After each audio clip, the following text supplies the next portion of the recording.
তো hello everyone, এই যে আমরা এখন সবাই মিলে নৌকাতে চেপে গেছি। প্রথমে একটু ভয় ভয় লাগছিল, তারপরে এখন ঠিকঠাক লাগছে, কোনো অসুবিধা লাগছে না।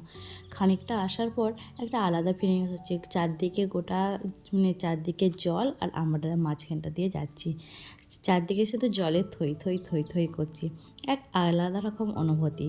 তো আমরা যাচ্ছি, সাথে আমাদের সাথে আরও অনেকেই যাচ্ছে। তারা সামনের দিকে বসে আছে, আমরা পেছনের দিকে বসে আছি।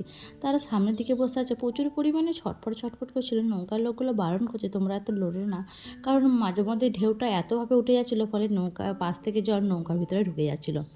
আর ওই যে দিদিভাই বলছিল নাকি আসার সময় কিছু খাবার নিয়ে যেতে, ওই দিকে খাবার ছুড়লে নাকি পাখিগুলো নৌকা চারদিকে ঘুরে বেড়াবে। ওই পাশের একটা নৌকা থেকে খাবার দিচ্ছে বলে ওখানে পাখিগুলো সবসময় ঘুর ঘুর করছে।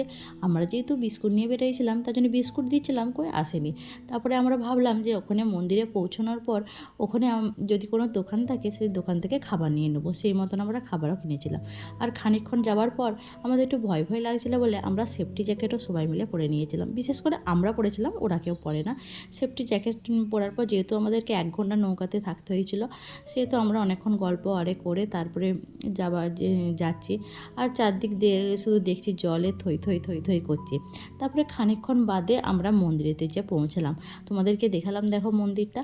যেহেতু মন্দিরেতে ঢোকার সময় ফোন অ্যালাউ থাকেনি, সেহেতু আমরা সবাই মিলে ফোন বন্ধ করে মন্দিরে ঢুকে আগে ভগবানকে দর্শন করে তারপরে তোমাদেরকে চারদিকটা দেখাচ্ছি, দেখো।